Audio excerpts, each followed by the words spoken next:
ಮಾರ್ಕಂಡೇಯರಿಗೆ ಅಷ್ಟು ದೀರ್ಘವಾದ ಆಯುಷ್ಯಕ್ಕೆ ಕಾರಣವಾದದ್ದೇನು ಅಂತ ಕೆಲವೊಮ್ಮೆ ಪ್ರಶ್ನೆ ಕೇಳಿದ್ದಿತ್ತು.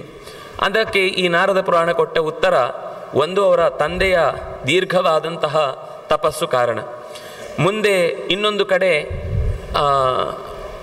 ಹುಟ್ಟುವಾಗ ಆ ರೀತಿ ಒಂದು ಯೋಗ ಕಾಣುತ್ತೆ, ಏನು ಅಂದರೆ ಅತ್ಯಂತ ಅಲ್ಪಾಯು ಅಂತ. ಆಗ ಹೋಗಿ ದೊಡ್ಡವರ ಹತ್ರ ಕೇಳಿದಾಗ ಅವರು ಹೇಳ್ತಾರೆ, ಇವನು ಯಾರೇ ದೊಡ್ಡವರು ಬಂದಾಗಲೂ ಅವರಿಗೆ ನಮಸ್ಕರಿಸಲಿ ಅಂತ. ಅದಕ್ಕೋಸ್ಕರ ಅವನು ಪೂರ್ತಿ ನಮಸ್ಕರಿಸಿ ಎಲ್ಲರೂ ಆಯುಷ್ಮಾನ್ ಭವ, ದೀರ್ಘಾಯುಷ್ಮಾನ್ ಭವ, ದೀರ್ಘಾಯುಷ್ಮಾನ್ ಭವ ಅಂತ ಎಲ್ಲರೂ ಹರಸಿದ ಮಾತು ಭಗವಂತನೂ ಕೂಡ ಕೊಟ್ಟ ಮಾತಿನ ಜೊತೆಗೆ ಇದು ಸೇರಿಕೊಂಡು ಭಗವಂತನ ಸಂಕಲ್ಪಕ್ಕೆ ಅನುಗುಣವಾದ ಮಾತಾಯಿತು ಅನ್ನುವ ಕಾರಣಕ್ಕಾಗಿ ದೀರ್ಘವಾಗಿ ಬಾಳಿದ ಅಂತ. ಮುಂದೆ ಮತ್ತೆ ನಾರಾಯಣನೇ ಸ್ವತಃ ಅವನು ತಪಸ್ಸು ಮಾಡುತ್ತಾನೆ. ತಪಸ್ಸು ಮಾಡಿ ಬಹಳ ದೀರ್ಘವಾದ ತಪಸ್ಸು. ಅವನ ತಪಸ್ಸಿನ ಬಗ್ಗೆ ಹೇಳ್ತಾರೆ, ಎಲ್ಲ ರೀತಿಯ ವ್ರತಾನುಷ್ಠಾನಗಳನ್ನು ನಡೆಸಿದವನಾಗಿ ಆ ತಪಸ್ಸಿನ ಮಾನವನ್ನು ಹೇಳುವಾಗ ಒಂದು ಕಾಲದ ಲೆಕ್ಕಾಚಾರವನ್ನು ಹೇಳುತ್ತಾರೆ. ಇದು ಬೇರೆ ಕಡೆಯೂ ಮತ್ತೆ ಬಂದಿರುವಂಥದ್ದೇ. ಕಲಾ ಕಾಷ್ಠ ಇತ್ಯಾದಿ ಕ್ರಮದಲ್ಲಿ 8 ಯಾಮಗಳು ಸೇರಿದಾಗ ಒಂದು ದಿನವಾಗಿ, ದಿನಗಳು 15 ಸೇರಿದಾಗ ಪಕ್ಷವಾಗಿ, ಪಕ್ಷಗಳು 2 ಸೇರಿ ಒಂದು ಮಾಸವಾಗಿ, ಮಾಸಗಳೆರಡು ಸೇರಿ ಅಯನವಾಗಿ, ಅಯನಗಳು 3 ಸೇರಿ ಮಾಸಗಳು 2 ಸೇರಿ ಒಂದು ಅಯನವಾಗಿ, ಅಂತಹ ಋತುಗಳಾಗಿ, ಋತುಗಳು 3 ಸೇರಿ ಒಂದು ಅಯನವಾಗಿ, ಅಯನಗಳೆರಡು ಸೇರಿ ಒಂದು ವರ್ಷವಾಗಿ. ಅದರಲ್ಲೊಂದು ಎಚ್ಚರ ಕೊಡ್ತಾರೆ, ಏನು ಅಂದರೆ ಈ ಇಡೀ 2 ಅಯನ ಸೇರಿ ಒಂದು ವರ್ಷ ಆಯ್ತಲ್ವ, ಇದರಲ್ಲಿ ಉತ್ತರ ಮತ್ತು ದಕ್ಷಿಣ ಅಂತನ್ನುವ 2 ಅಯನಗಳಲ್ಲಿ ಉತ್ತರ ಅನ್ನೋದು ದೇವತೆಗಳಿಗೆ ಹಗಲಾಗಿ, ದಕ್ಷಿಣಾಯನ ಅಂತನ್ನೋದು ರಾತ್ರಿ ಎನಿಸಿ, ಇನ್ನೊಂದು ಮಾನ ಹೇಳ್ತಾರೆ ತಿಂಗಳಲ್ಲಿ ಕೃಷ್ಣ ಪಕ್ಷ ಅನ್ನೋದು ಹಗಲಾಗಿ, ಶುಕ್ಲ ಪಕ್ಷ ಅನ್ನೋದು ರಾತ್ರಿಯಾಗಿ ಪಿತೃಮಾನ ಅಂತ ಕರೆಸಲ್ಪಡುತ್ತೆ. ಈ ವರ್ಷದ ಸಮಗ್ರ ಚಿತ್ರಣವನ್ನು ಕೊಟ್ಟು ಇದು ದೇವತೆಗಳ ಒಂದು ದಿನ ಅಂತ ಹೇಳುವಾಗ ಇದನ್ನು ದೇವಮಾನ ಅಂತ. ಇದರ ಪ್ರಕಾರ 12,000 ವರ್ಷಗಳು ಕಳೆದಾಗ ಒಂದು ಚತುರ್ಯುಗ ದಾಟಿ ಹೋಗುತ್ತೆ ಅಂತ, ಒಂದು ಕಲಿಯುಗ ಆಗುತ್ತೆ ಅಂತ. ಈ ಕಲಿಯುಗದ ವ್ಯವಹಾರವನ್ನು ಇಟ್ಟುಕೊಂಡೇ ಬಹಳ ಜನ ಈ ರಾಮಾಯಣದ ಕಥೆಯನ್ನು ಹಿಂದಕ್ಕೆ ತೆಗೆದುಕೊಂಡು ಹೋಗುವ ಭರದಲ್ಲಿ ದೇವಮಾನದ ಲೆಕ್ಕಾಚಾರ ಇಟ್ಟುಕೊಂಡು 25,000 ವರ್ಷಗಳ ಹಿಂದೆ ಅಂತ ಏನೋ ಡೇಟ್ ಆಫ್ ಬರ್ತ್ ಕೊಟ್ಟು ಏನೇನೋ ಕುಸ್ತಿ ಮಾಡ್ತಾರೆ. ದೇವಮಾನದ ಲೆಕ್ಕಾಚಾರವನ್ನು ಇಟ್ಕೊಳ್ಬೇಕಾದಾಗ ಮತ್ತೆ ಅದನ್ನು ಮನುಷ್ಯಮಾನಕ್ಕೆ ತರುವಾಗ ಅದನ್ನು ಮತ್ತೆ ವರ್ಷ ಅಂತನ್ನುವುದನ್ನು ದಿನದ ಲೆಕ್ಕದಲ್ಲಿ ಅವರು ತೆಗೆದುಕೊಂಡಿದ್ದಾರೆ ಅನ್ನೋದನ್ನು ಗುರುತಿಸಿ ನಾವು ಲೆಕ್ಕ ಹಾಕಿಕೊಂಡಾಗ 4,32,000 ವರ್ಷ ಅಂತ ಅನ್ನೋದು ಕಲಿಯುಗದ ಮಾನ. ಇದರ 2 ಪಟ್ಟು ದ್ವಾಪರ, 3 ಪಟ್ಟು ತ್ರೇತ, 4 ಪಟ್ಟು ಕೃತ, ಅಂದರೆ 43,20,000 ವರ್ಷ ಅನ್ನೋದು ಒಂದು ಚತುರ್ಯುಗ. ಅಂತಹ ಚತುರ್ಯುಗಗಳು 71 ಬಾರಿ ತಿರುಗಿದಾಗ ಇನ್ನೊಂದು ಸ್ವಲ್ಪ ಸಂಗತಿಗಳು ಸೇರಬೇಕು.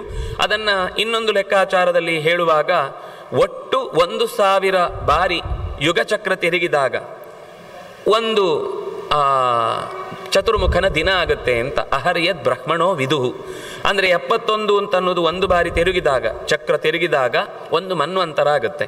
ಈ ಮನ್ವಂತರಗಳು 14 ತಿರುಗಿದಾಗ ಒಂದು ಚತುರ್ಮುಖನ ದಿನ ಆಗುತ್ತೆ ಅಂತ. ಈ ಲೆಕ್ಕಾಚಾರದಲ್ಲಿ ಇಟ್ಟುಕೊಂಡು ಯೋಚಿಸಿದಾಗ 24ನೆಯ ಚತುರ್ಯುಗದಲ್ಲಿ ರಾಮನ ಅವತಾರ. ಈಗ ನಾವು ನೋಡ್ತಾ ಇರುವಂಥದ್ದು 28ನೆಯ ಕಲಿಯುಗ.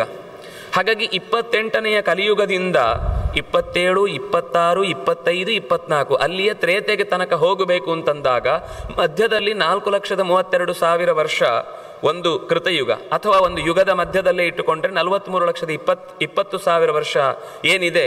ಈ 20,000 ವರ್ಷಗಳು 2 ಬಾರಿ ಅಂದರೆ 25, 26 ಪೂರ್ತಿ, 28ರಲ್ಲಿ 25, 26, 27 ಪೂರ್ತಿ ಒಂದು ಚತುರ್ಯುಗದ ಮಾನವನ್ನಿಟ್ಟುಕೊಂಡು ಅದರಲ್ಲಿ ತ್ರೇತೆ ದಾಟಿ ದ್ವಾಪರ ಕಲಿ, ಇದರಲ್ಲಿ ಕೃತ ತ್ರೇತ ದ್ವಾಪರ ಇಷ್ಟನ್ನು 3 ಸೇರಿಸಿ ರಾಮನ ಹುಟ್ಟಿನ ಅವಧಿಯ ಲೆಕ್ಕಾಚಾರವನ್ನು ಮಾಡಬೇಕಾದದ್ದು ಅನ್ನುವುದನ್ನು ಲೆಕ್ಕಾಚಾರ ಮಾಡಲಿಕ್ಕೆ ಬಂದರೆ ಇವತ್ತಿಗೂ ಸರಿಯಾಗಿ ಹೇಳಲಿಕ್ಕೆ ಬರುತ್ತೆ. ಆ ವೇದವ್ಯಾಸರು ಬಹಳ ಚೆನ್ನಾಗಿ ಗಣಿತ ಕೊಟ್ಟಿದ್ದಾರೆ.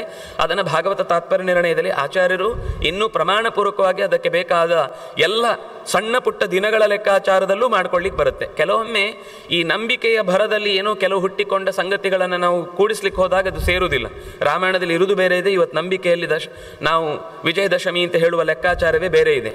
ಯಾಕೆಂದರೆ ಅಲ್ಲಿ ಹೇಳುವ ಲೆಕ್ಕಾಚಾರ ನೋಡಿದಾಗ ಚೈತ್ರ ಮಾಸದ ತನಕ ಹೋಗುತ್ತೆ ಅವರ ಯುದ್ಧದ ಪ್ರಸಂಗ ಮುಗಿದು ಅಯೋಧ್ಯೆಗೆ ಬಂದ ಪ್ರಸಂಗವನ್ನು ನೋಡಿದಾಗ, ರಾಮಾಯಣದಲ್ಲಿ ನೋಡಿದರೆ.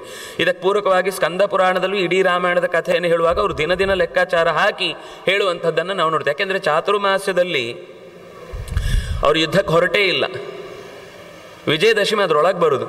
4 ಮಾಸವನ್ನು ಅವನು ಸುಗ್ರೀವನ ಗುಹೆಯಲ್ಲೇ, ಅಂದರೆ ಸುಗ್ರೀವ ಅವನ ಅರಮನೆಯ ಗುಹೆ ಅಲ್ಲ, ಅಲ್ಲಿಯೇ ಹೊರಕ್ಕಿರುವಂತಹ ಪ್ರಸ್ರವಣ ಅನ್ನುವ ಗುಹೆಯಲ್ಲೇ ಚಾತುರ್ಮಾಸ್ಯ ಪೂರ್ತಿ ಕಳೆದನು. ಚಾತುರ್ಮಾಸ್ಯ ಮುಗಿದ ಮೇಲೆ, ಅಂದರೆ ಈಗ ಉತ್ಥಾನದ್ವಾದಶಿ ಆದ ಮೇಲೆ ಅವನು ಆದೇಶ ಮಾಡಿ ಎಲ್ಲ ಕಡೆಗೆ ಹೊರಟದ್ದು ಅಂತ. ಇಷ್ಟು ಕಥೆ ನಮಗೆ ಮೇಲ್ನೋಟಕ್ಕೆ ಅರ್ಥ ಆಗುವ ಸಂಗತಿ. ಇದರ ಮೇಲೆ ಹುಡುಕಾಟ ಅದು 1 ತಿಂಗಳಾಗಿ ಹೋಗಿದೆ. ಅಂದರೆ ಒಟ್ಟು ಆ ಸಮಯಕ್ಕೆ ಹನುಮಂತ ಹೋದಾಗ ಇನ್ನೂ ನಮಗೆ ಉಳಿದದ್ದೇ ಕೆಲವೇ ದಿನಗಳು, ಕೆಲವೇ ತಿಂಗಳು. ಆ ತಿಂಗಳ ಒಳಗೆ ಇನ್ನು 2 ತಿಂಗಳು ಉಳಿದಿದೆ. ಅಷ್ಟರಲ್ಲಿ ಬಿಡಿಸ್ಕೊಂಡು ಬರಬೇಕು ಅನ್ನುವ ಈ ಎಲ್ಲ ಮಾತುಗಳನ್ನು ಯೋಚನೆ ಮಾಡ್ತಾ ಹೋದಾಗ ಅದು ಮಾಘ ಪಾಲ್ಗುಣದ ತನಕ ನಿಧಾನಕ್ಕೆ ದಾಟಿ ಹೋಗಿ ಆ ಹೊತ್ತಿಗೆ ಕೊನೆಗೆ ರಾವಣನ ಸಂಹಾರದ ಕಥೆಯನ್ನೆಲ್ಲ ಊಹಿಸಬೇಕಾದದ್ದು. ಒಟ್ಟಂತೂ ಈ ಕಥೆಯನ್ನು ಬರೀ ರಾಮಾಯಣದ ವಿಷಯವನ್ನೇ ಇಟ್ಟುಕೊಂಡಾಗ ದೀರ್ಘವಾಗಿ ಯೋಚನೆ ಮಾಡ್ಬೋದು. ಒಟ್ಟಂತೂ ಇಲ್ಲಿ ಮಾರ್ಕಂಡೇಯ ತಪಸ್ಸು ಮಾಡಿ ಅವನು ಕೂಡ ಭಗವಂತನ ಸ್ತೋತ್ರವನ್ನು ಮಾಡ್ತಾನೆ. ಅಲ್ಲಿ ಭಕ್ತರ ವರ್ಣನೆಯ ಮಾತು ಬರುತ್ತೆ. ಹೇಗಿರ್ತಾರೆ ಭಗವಂತನ ಭಕ್ತರು? ಕಿಂ ಲಕ್ಷಣ ಭಾಗವತ ಜಾಯಂತೆ ಕೇನ ಕರ್ಮಣ ಅಂತ ನಾರದರು ಪ್ರಶ್ನೆ ಕೇಳಿದಾಗ ಮಾರ್ಕಂಡೇಯನ ಚರಿತೆಯನ್ನು ಹೇಳುವುದಕ್ಕೆ ಪೂರಕವಾಗಿ ಅನೇಕ ಭಾಗವತ ಧರ್ಮವನ್ನು ಆಚರಿಸುವ ಭಕ್ತಿಯ ಅವರ ಸ್ವರೂಪವನ್ನು ಪರಿಚಯ ಮಾಡಿಕೊಡ್ತಾರೆ. ಬಿಡಿಸಿ ಹೇಳಿದಷ್ಟು ಒಂದೊಂದು ಶ್ಲೋಕವು ಅತ್ಯಂತ ಅದ್ಭುತವಾದದ್ದು. ಅದು ನಾವು ಮುಂದೆ 25,000 ಶ್ಲೋಕಗಳಿಗೆ ದಾಟಬೇಕಾದ್ರಿಂದಾಗಿ ನಾನು ಭಾಗವತೋತ್ತಮವಾದಂತಹ ಆ ಶ್ಲೋಕದ ವಿಶೇಷ 1-2 ಮಾತ್ರ ಮುಟ್ತಾ ಇದ್ದೇನೆ. ಯಾರು ನಿತ್ಯವೂ ತುಳಸಿಯ ಗಂಧವನ್ನು ಚೆನ್ನಾಗಿ ಸ್ವೀಕರಿಸಿ, ಅಂದರೆ ಭಗವಂತನಿಗೆ ನಿವೇದಿಸಿದ ತುಳಸಿ ಗಂಧವನ್ನು ಸ್ವೀಕರಿಸಿ ಸಂತೋಷವನ್ನು ಅನುಭವಿಸ್ತಾನೋ, ಅದರ ಮೂಲ ಮೃತ್ತಿಕೆಯನ್ನೇ ನಿರಂತರ ತನ್ನ ಹಣೆಯಲ್ಲಿ ಧರಿಸಿ ತುಳಸಿಗೆ ವನವನ್ನು ಅದರಲ್ಲಿ ನಿರ್ಮಾಣ ಮಾಡಿ, ತುಳಸಿ ಕಾನನಂ, ಆ ಒಳ್ಳೆಯ ಸುತ್ತ ಪರಿಸರದಲ್ಲಿ ಕಾಡನ್ನು ನಿರ್ಮಾಣ ಮಾಡಿ ತಾನೇ ನೆಟ್ಟ ಗಿಡದಿಂದಲೇ ತುಳಸಿಯನ್ನು ದೇವರಿಗೆ ಯಾರೂ ನಿತ್ಯವೂ ನೋವಾಗದಂತೆ ಕಿತ್ತು. ಅದಕ್ಕೂ ಒಂದು ಕ್ರಮ ಇದೆ. ಕೆಲವು ದಿನಗಳಲ್ಲಿ ಕೀಳಬಾರ್ದು, ಹಗಲಿನ ಹೊತ್ತಿನಲ್ಲೂ ಊಟಕ್ಕಿಂತ ಮುಂಚೆಯೇ ಕೀಳಬೇಕು. ಕೀಳುವಾಗಲೂ 4 ದಳಗಳಿಗಿಂತ ಹೆಚ್ಚು ಕೀಳಬಾರ್ದು. ಹೆಚ್ಚು ಕೀಳುವುದಂತ ಅದರ ಜೊತೆಗೆ ಆ 4 ದಳಗಳ ಮಧ್ಯದಲ್ಲಿ 2 ಎಲೆಗಳಿರುವಾಗ 2 ಎಲೆಗಳ ಬುಡದಲ್ಲಿ ಕತ್ತರಿಸಬೇಕು ಹೊರತು ಆ ಕಡ್ಡಿ ಉಳಿಯುವ ಹಾಗೆ ಕತ್ತರಿಸಬಾರ್ದು. ಸ್ವಲ್ಪ ಯೋಚನೆ ಮಾಡಿದರೆ ಸಸ್ಯಗಳಿಗೆ ಅದು ಆಮೇಲೆ ನೀವು ಗಮನಿಸಿ, ಹಾಗೆ ಕಿತ್ತ ಮೇಲೆ ಅದು ಪೂರ್ತಿ ಏನು ಮುಂದೆ ಏನು ಅದಕ್ಕೆ ಯಾವಾಗ ಹೆಗ್ಗೆ ಇರುತ್ತೋ ಆಗ ಮಾತ್ರ ಚಿಗುರೊಡಿಲಿಕ್ಕೆ ಅವಕಾಶ. ಹೆಗ್ಗೆ ಇಲ್ಲದ ಜಾಗದಲ್ಲಿ ನಾವು ಹಾಗೆ ಮೇಲಿಂದ ಕಿತ್ತು ತೆಗೆದು ಕಡ್ಡಿ ಮಾತ್ರ ಉಳಿದಿದ್ರೆ ಅದು ಮುಂದೆ ಬೆಳಿಲಿಕ್ಕೆ ಅವಕಾಶವಿಲ್ಲ. ಯಾಕೆಂದರೆ ಪ್ರತಿ ಬಾರಿ ಬಂದ ನೀರು ಮೇಲ್ತನಕ ಬರುತ್ತೆ, ಹೊಸತಾಗಿ ದ್ಯುತಿ ಸಂಶ್ಲೇಷಣೆ ಕ್ರಿಯೆ ನಡೆಸಲಿಕ್ಕೆ ಬೇಕಾದ ಎಲೆ ಇಲ್ಲ. ಹಾಗಾಗಿ ಅದು ನಿಧಾನಕ್ಕೆ ತಾನೇ ಗುರುತು ಮಾಡಿಕೊಂಡು ಬಾಡ್ತಾ ಬರುತ್ತೆ.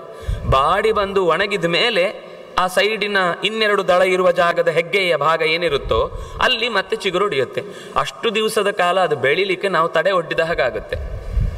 ಸ್ವಲ್ಪ ಯೋಚನೆ ಮಾಡಿದರೆ ಸಸ್ಯಶಾಸ್ತ್ರದ ಸಹಜವಾದ ಸಂಗತಿ ಗೊತ್ತಾದರೆ ಇದು ಅವುಗಳಿಗೆ ತುಂಬ ಹಾನಿ. ಅದು ಎಷ್ಟೋ ಸರ್ತಿ ಈ ಕಾಲದಲ್ಲಿ ಅದು ಬೆಳಿಲಿಕ್ಕೆ ಅವಕಾಶ ಇಲ್ಲದೆ ಹೋದಾಗ, ದ್ಯುತಿ ಸಂಶ್ಲೇಷಣೆ ಕ್ರಿಯೆ ಕಮ್ಮಿ ಆದಾಗ ಕ್ರಿಮಿಕೀಟಗಳ ಉಪಟಳ ಜಾಸ್ತಿಯಾಗಿ ಸಾಯುವ ಪ್ರಸಂಗ ಜಾಸ್ತಿ. ಹಾಗೆ ಇಡೀ ಒಂದು ತುಳಸಿಯ ಅಷ್ಟು ಪೊದೆಯ ಮಧ್ಯದಲ್ಲಿ ಎಲ್ಲವೂ ಹಾಗೆ ಆದರೆ ಅದಕ್ಕೆ ಮತ್ತೆ ತನ್ನಿಂದ ತಾನೇ ಉಳಿದ ಎಲೆಗಳನ್ನು ಉದುರಿಸಿ ಅದು ಸಾಯುವ ಪ್ರಸಂಗ ಬರುತ್ತೆ.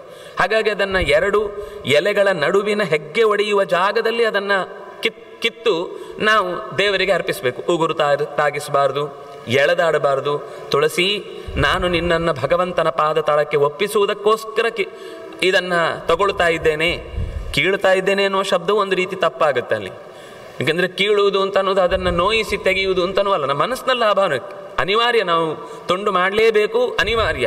ಆದರೆ ಅದಕ್ಕೆ ನಾವು ಆ ಪ್ರಾರ್ಥನೆ ಮಾಡಿದಾಗ ಈ ಒಂದು ಸಣ್ಣ ನೋವು ಮುಂದೆ ಹೋಗಿ ಭಗವಂತನ ಪದತಲಕ್ಕೆ ಬಿದ್ದಾಗ ಅದಕ್ಕೆ ಸಿಗುವ ದೊಡ್ಡ ಸಂತೋಷವೇ ಬೇರೆ. ಆದ್ದರಿಂದ ಯಾಕೆಂದರೆ ಅದು ಪರೋಪಕಾರಾಯ ಫಲಂತಿ ವೃಕ್ಷಾಹ, ಮರಗಳು ಗಿಡಗಳು ಯಾವತ್ತೂ ಕೂಡ ತನ್ನ ಸ್ವಾರ್ಥಕ್ಕಾಗಿ ಯಾವುದನ್ನು ಬಿಟ್ಟು ಕೊಡುವಂಥದ್ದಲ್ಲ. ಅದರ ಉದ್ದೇಶವೇ ಯಾವುದಾದ್ರೂ ಒಂದು ಸದುಪಯೋಗ ಆಗಬೇಕು ಅಂತ. ಅದು ಆರೋಗ್ಯದ ದೃಷ್ಟಿಯಿಂದ ಸಹಜವಾಗಿ ಇರುವುದರಿಂದಲೇ ಅನುಕೂಲ ಆಗುತ್ತೆ. ಅದರ ಜೊತೆಗೆ ಇನ್ನು ಇಂತಹ ಎಲೆಗಳನ್ನು ಸರಿಯಾಗಿ ಭಗವಂತನ ನಾಮ ಹೇಳಿ ಅಲ್ಲಿಯೇ ಇರುವಂತಹ ಭಗವಂತನ ಗುಣವನ್ನೇ ಚಿಂತಿಸಿ ಅದನ್ನೇ ಮತ್ತೊಂದು ರೀತಿಯಲ್ಲಿ ಭಗವಂತನ ಪ್ರತಿಮೆಯಲ್ಲಿ ಅರ್ಪಿಸ್ತಾ ಇದ್ದೇವೆ ಅಂತ ನೆನೆದಾಗ ತುಳಸಿ ಕಾನನವು ಕೂಡ ಸಂತೋಷ ಪಡುತ್ತೆ.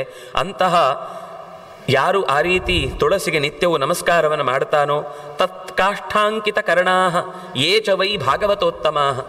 ತತ್ಕಾಷ್ಠ ಅಂಕಿತ ಕರ್ಣಾಹ, ಅದರ ಕಾಷ್ಠವನ್ನೇ ತುಂಡರಿಸಿ ಕಿವಿಗೆ, ಅಂದರೆ ಈಗ ನಾವು ಬಂಗಾರದ್ದು ಹಾಕೊಳ್ಳೋದಿರುತ್ತೆ, ಆದರೆ ಅಕಸ್ಮಾತ್ ಏನಾದರೂ ತೊಂದರೆ ಆಯಿತು ಹಾಕ್ಕೊಳ್ಳಿಕ್ಕಾಗಲಿಲ್ಲ ಅಂದಾಗ ಮನೆಯಲ್ಲಿ ಸಾಮಾನ್ಯ ಹಾಗೆ ಮಾಡ್ತಾರೆ. ಅದು ಹುಣ್ಣಾಗ್ತಾ ಇದೆ, ಇನ್ನೇನೋ ತೊಂದರೆ ಆಗ್ತಾ ಇದೆ ಅಥವಾ ರಿಪೇರಿ ಮಾಡಬೇಕು ಅಂತಂದಾಗ ಬೇರೆ ಯಾವುದಿಟ್ಟರೂ ಕಿವಿ ತುಂಬ ತೊಂದರೆ ಆಗುತ್ತೆ. ತುಳಸಿಯ ಕಾಷ್ಠವನ್ನು ಆ ತೂತಿನ ಭಾಗಕ್ಕಿಟ್ಟರೆ ಏನೂ ಆಗೋದಿಲ್ಲ. ಇಲ್ಲ ಅಂದರೆ ಅದನ್ನು ತೆಗೆದು ಹಾಗೆ 2 ದಿವಸ 3 ದಿವಸ ಬಿಟ್ಟರೆ ಚರ್ಮ ನಿಧಾನಕ್ಕೆ ಬೆಳೆದು ಅದು ತೂತು ಮುಚ್ಕೊಂಡು ಹೋಗ್ಬಿಡುತ್ತೆ. ಆಮೇಲೆ ಮತ್ತೊಮ್ಮೆ ಚುಚ್ಚಬೇಕಲ್ಲ ಅಂತ ಭಯಕ್ಕೆ ಕೊನೆಯ ಪಕ್ಷ ಒಂದು ಕಡ್ಡಿ ಇಡಬೇಕು ಅಂತ ಯಾವುದ್ಯಾವುದು ಇಟ್ಟರೆ ಆಗೋದಿಲ್ಲ ರೀ, ತುಳಸಿ ಕಾಷ್ಟನೇ ಇಡಬೇಕು. ಹಾಗಿಟ್ಟರೆ ಮಾತ್ರ ನೋಡಿ ಅದು ಮೆಡಿಸಿನಲ್ ವ್ಯಾಲ್ಯೂ ಆಗಿ ಕಿವಿಗೆ ಏನೂ ತೊಂದರೆ ಆಗದಂತೆ ರಕ್ಷಣೆ ಮಾಡುತ್ತೆ. ಅಂದರೆ ಹೀಗೆ ಯಾರು ಭಕ್ತಿಯಿಂದ ಭಗವಂತನ ಸ್ಮರಣೆಗೆ ಕಾರಣವಾಗುವಂತೆ ತುಳಸಿಯ ಕಾಷ್ಠವನ್ನು ತನ್ನ ಕಿವಿಯಲ್ಲಿ ಧರಿಸ್ತಾನೋ ಅವನು ಭಾಗವತೋತ್ತಮ ಅಂತ ಅನ್ನಿಸ್ತಾನೆ. ವೇದಾರ್ಥವನ್ನು ಚೆನ್ನಾಗಿ ತಿಳಿಯುವುದಕ್ಕೆ ಪ್ರಯತ್ನಿಸಿದವನು ಭಾಗವತೋತ್ತಮ ಅನ್ನಿಸ್ತಾನೆ. ಶಿವಪ್ರಿಯಾ ಶಿವಾಸಕ್ತಾ ಶಿವಪಾದಾರ್ಚನೆ ರಥಾಹ. ಭಗವಂತನನ್ನು ಮೆಚ್ಚಿಸುವ ಭರದಲ್ಲಿ ಉಳಿದ ದೇವತೆಗಳನ್ನು ನಿರ್ಲಕ್ಷ್ಯ ಮಾಡಿದ ಅಂದರೆ ಅವನು ಭಾಗವತೋತ್ತಮ ಅಲ್ಲ ಅಂದರು. ಮನಸ್ಸಿನ ದೇವತೆಯಾಗಿ ನಮ್ಮನ್ನು ನಿರಂತರ ಸರಿಯಾದ ದಾರಿಯಲ್ಲಿ ಕೈ ಹಿಡಿದು ನಡೆಸು ಶಂಭೋ ಅಂತ ಪ್ರಾರ್ಥಿಸುವ ಮಟ್ಟದಲ್ಲಿ ಅವನನ್ನು ಪೂಜಿಸದೆ ಹೋದರೆ ಆಗಲೂ ಅವನ ಭಾಗವತೋತ್ತಮ ಅನ್ನುವ ಗುಣ ಅದು ಜಾರಿ ಹೋಗುತ್ತೆ. ಭಗವಂತನಿಗೆ ತಾನು ಮಾಡುವ ಪ್ರತಿಯೊಂದು ಕೆಲಸವನ್ನು ಅರ್ಪಿಸುವವನು ಇಂತಹ ಭಾಗವತೋತ್ತಮ ಕಥೆಯ ಲಕ್ಷಣಗಳನ್ನೆಲ್ಲ ಹೇಳಿ ಒಂದು ಯುಗದ ಕೊನೆಯ ತನಕ ನಿರಂತರವಾಗಿ ಭಗವಂತನನ್ನು ಧ್ಯಾನ ಮಾಡಿದ್ದಾನೆ ಮಾರ್ಕಂಡೇಯ. ಮಾಡಿ ನಿರಂತರ ಮೈತ್ರ ಎಲ್ಲ ಪ್ರಾಣಿ ಪಕ್ಷಿಗಳಿಗೂ ಪ್ರೀತಿ ಉಳ್ಳವನಾಗಿ ಮಾರ್ಕಂಡೇಯೋ ಮಹಾಭಾಗ ಹರಿಭಕ್ತಿರತಃ ಸದಾ ಚಚಾರ ಪರಮಂ ಧರ್ಮಂ ಈಜೇ ಚ ವಿಧಿವನ್ಮಖೈ. ಯಜ್ಞಯಾಗಾದಿಗಳನ್ನು ನಡೆಸಿದ್ದಾನೆ, ಧರ್ಮದಿಂದಲೇ ಭಗವಂತನ ಪ್ರೀತಿಸಿದ್ದಾನೆ. ಶಾಲಗ್ರಾಮಾದಿ ಮಹಾಕ್ಷೇತ್ರಗಳಲ್ಲಿ ಭಗವಂತನನ್ನು ಕಂಡಿದ್ದಾನೆ. ಅಂತರಂಗದ ಕಣ್ಣಿನಿಂದಲೂ ಧ್ಯಾನ ತತ್ಪರನಾಗಿ ಭಗವಂತನನ್ನು ನೋಡ್ತಾ ಇದ್ದಾನೆ. ದೇಹವನ್ನೇ ಮರೆತು ಎಲ್ಲ ಜಂತುಗಳಲ್ಲೂ ಇರುವ ಹಿತಕೃತ್ ಹರಿಪೂಜಕ, ಎಲ್ಲ ಪ್ರಾಣಿಗಳಲ್ಲೂ ಇರುವ ಹಿತಕಾರಿಯಾದಂತಹ ಭಗವಂತನನ್ನು ಮೆಚ್ಚಿದ್ದಾನೆ, ಅರ್ಚಿಸಿದ್ದಾನೆ.